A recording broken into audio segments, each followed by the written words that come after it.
So 45 இயர்ஸ்ல தான் அவர் investment journey start பண்றாருங்கிறதுனால, இந்த மாதிரி இன்வெஸ்ட்மெண்ட் ஸ்டார்ட் பண்றதுக்கு முன்னாடி பேசிக்கா இருக்கக்கூடிய 2 விஷயம் என்னன்னு பார்த்தீங்கன்னா, டெர்ம் இன்சூரன்ஸும், ஹெல்த் இன்சூரன்ஸும். டெர்ம் இன்சூரன்ஸ் அவருடைய ஏர்னிங் ஆனுவல் சேலரியிலேருந்து கிட்டத்தட்ட ஒரு 10 டைம்ஸ் வரைக்கும் அவருக்கு டெர்ம் இன்சூரன்ஸ் கவரேஜ் இருக்கணும். ஹெல்த் இன்சூரன்ஸ் கவரேஜ் ஃபேமிலிக்கு ஒரு 20, 25 லட்ச ரூபா ப்ரொடெக்ஷன் இருந்துச்சு அப்படின்னு சொன்னா, ஏதாவது அன்ஃபோர்சீன் சர்க்கம்ஸ்டான்சஸ்ல அவருக்கு ஏதாவது இஷ்யூஸ்னா அதுலேருந்து அவர் ப்ரொடெக்ட் பண்ணிக்கலாம். ஸோ ரிட்டையர்மெண்ட் ஆனதுக்கு அப்புறம் அவருடைய மந்த்லி எக்ஸ்பென்சஸ்க்காக அவர் இந்த 2.5 கோடி ரூபாய் கார்பஸ் பில் பண்ணி வச்சிருப்பாரு. அதுல இருந்து ஒரு மந்த்லி எஸ்டபிள்யூபி மாதிரி அவர் வித்ட்ரா பண்ணிக்கலாம். முக்கியமா நம்ம சொன்னது என்னன்னா பிஹேவியர் அண்ட் டிசிப்ளின். ஏன்னா 45 இயர்ஸ் அவர் இன்வெஸ்ட்மெண்ட்டே பண்ணாதவர் புதுசா வந்து ஈக்விட்டி மார்க்கெட்ல வந்து ஒரு எஸ்ஐபியோ ஒரு லம்சமோ இன்வெஸ்ட் பண்ண போகும்போது அவருக்கு இந்த டிசிப்ளின் இஷ்யூஸ் சிலது இருக்கலாம்.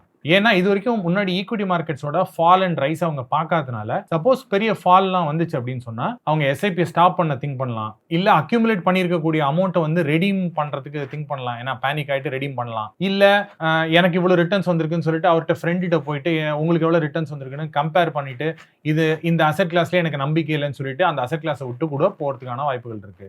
கையில் ஒரு லம்சம் இருக்கு, இல்லை எஃப்டி ஆல்ரெடி வச்சிருக்கேன், அந்த எஃப்டியை போய் நான் திருப்பி லம்சம்ல இன்வெஸ்ட் பண்றதுக்கு நல்ல ஒரு பெஸ்ட் டைம்காக காத்திருக்கேன்னு சொல்லிட்டு அவர் இன்வெஸ்டே பண்ணாம கூட காத்திருக்கிறதுக்கான வாய்ப்புகள் இருக்கு. ஸோ இது எல்லாமே பிஹேவியரல் பயசஸ் அப்படின்னு சொல்லுவோம். இப்போ நான் மேலே சொன்ன இந்த 4 பயசஸும் இல்லாமல் இருந்தால் தான் ஒருத்தரால் ப்ராப்பராக வெல்த் கிரியேஷன் ஜேர்னியை கொண்டு போக முடியும். இந்த வீடியோ எஜுகேஷனல் பர்பஸஸ்க்கு மட்டும்தான். உங்கள் தேவைக்கு ஏற்ற மாதிரி இன்வெஸ்ட் பண்ணணும்னா ஒரு நல்ல ஃபினான்ஷியல் அட்வைசரை கன்சல்ட் பண்ணீங்க.